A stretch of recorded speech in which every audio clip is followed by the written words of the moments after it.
Brodes Media.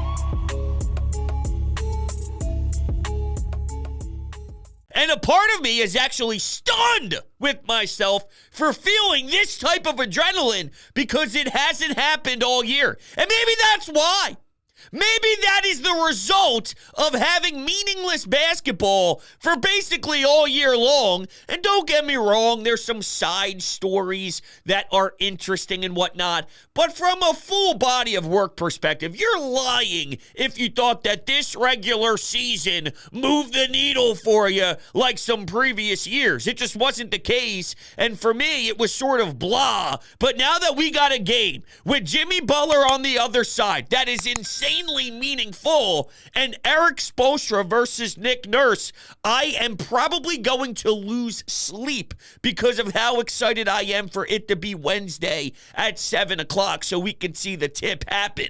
That's how juiced I am for it. And Nick Nurse was brought in here for a reason. He was brought in here to be a tactician, and while there's only one coach that I think is actually better than him, and you're unfortunately facing him in this first little play-in tournament, your job is to have the answers. So I need to see him out-coach Eric Spoelstra in a one-game, must-win game. And it is must-win because seeing the Boston Celtics in round one compared to not being on the same path as them until the Eastern Conference Finals could be the difference in a first-round exit or finally getting over the hump. The goal is to win a championship. It's not just get to the Eastern Conference Finals, but you have to take that first step before you can get both feet down in the NBA Finals. So, yeah, I mean, it is important to note that it is time to finally get past that brutal second round that's been a kryptonite forever now.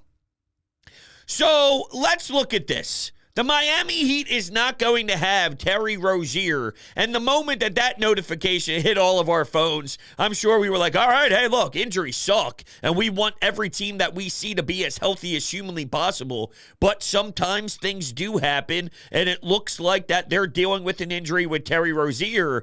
That's an important player for them that they're going to be missing, and that does help out the Sixers for sure.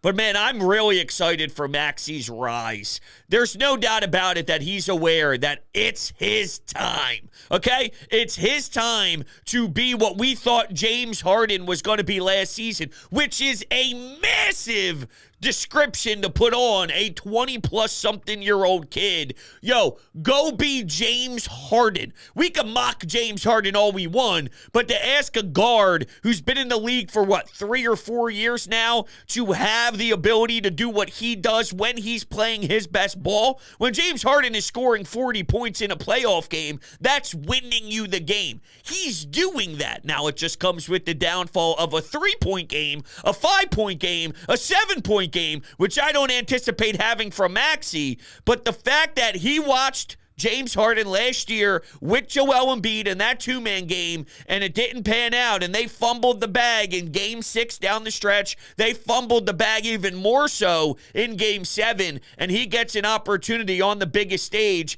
after having to deal with no Joel in fourth quarters, clutch moments. The ball was in his hands, and the pressure was on him, and he delivered more times than not. You know, you got to give this crowd something to cheer for early. What you can't have happen is you're climbing from behind for the first 3 quarters, and it always seems like you're out of reach. You're out of grasp. You cut it to 7, Miami puts it back up to 11. You cut it to 8, Miami up 14. It can't be you're chugging along, doing everything in your power to scrap your way, to tie it up with 4 minutes to go in the fourth. What you need to do is let this fan base take over. Let the obnoxious crowd make it go the other way. Meaning that you're up 8, go on a 6-0 run, make it 14, don't look back, all right? Jimmy Butler here in boo, boo, boo,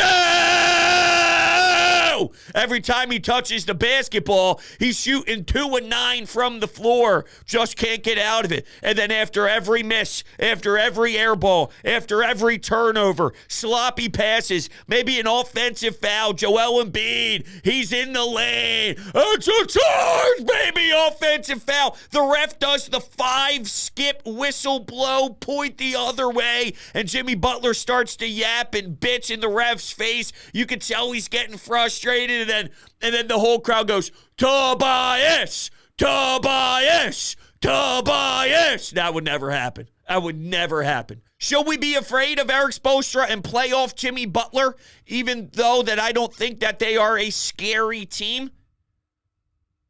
Probably. And I think it's more because of the PTSD of Sixers basketball more than it is the Heat. And I'm not trying to downplay them and their success that they've had in a very similar spot in years past. And they make a run when everybody counts them out. There's just something about their DNA that wins a bunch of basketball games, right? So I think it's more, though, just when will it be our turn? And we haven't seen it be our turn in so long that I am afraid to emotionally commit. So I think it's more a Sixers front. I think it's more Sixers related than anything else. It's less opponent wise. Even if they were playing a different team in the play-in, or, seeing the Knicks in the first round potentially, I've already heard some Sixers fans go, I don't know if they could beat Jalen Brunson. And the only reason why you're saying that is because you are afraid to emotionally open up, because Joel Embiid is way better than Jalen Brunson. Not just better, way better than Jalen Brunson. And in this league, when you have the best star, more times than not, you get the best record in a 7-game series. You get the 4 before the other team gets the 4, and you're advancing while the other team is taking the golf clubs and trying to swing them like Charles Barkley. You know what I'm saying?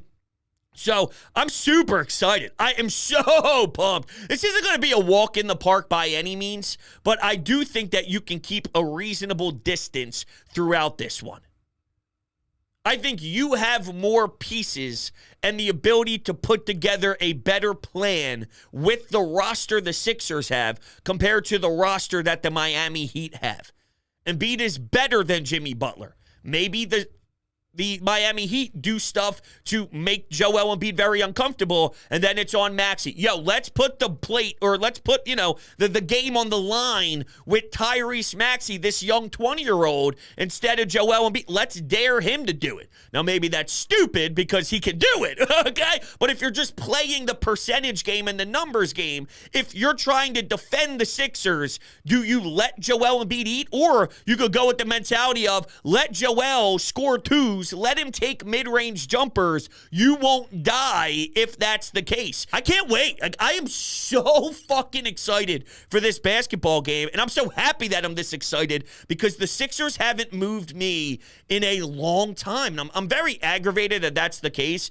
I love basketball, and me sitting here right now in my feelings remind me of how much I truly love it, but it has not impacted my life very strongly, and it's disappointing. I don't want it to ever get like that again. This regular season was tough. It was really brutal for me. But right now, it's time to just shut up. Okay, who cares? Who cares? Because now every dribble matters. Every possession matters. A 4-point swing feels like a 15-point swing in the regular season, right? I mean, that's how much it seems when someone gets 2 buckets in a row and you also get 2 stops in a row, all the momentum is flying in your way. You start to irrationally think, hey, are we making a 6-0 run, 8-0 run, blow them out the building? It is that meaningful when you hit a jump shot. It is that important when you hit 2 threes in a row and you're on a 6-0 swing.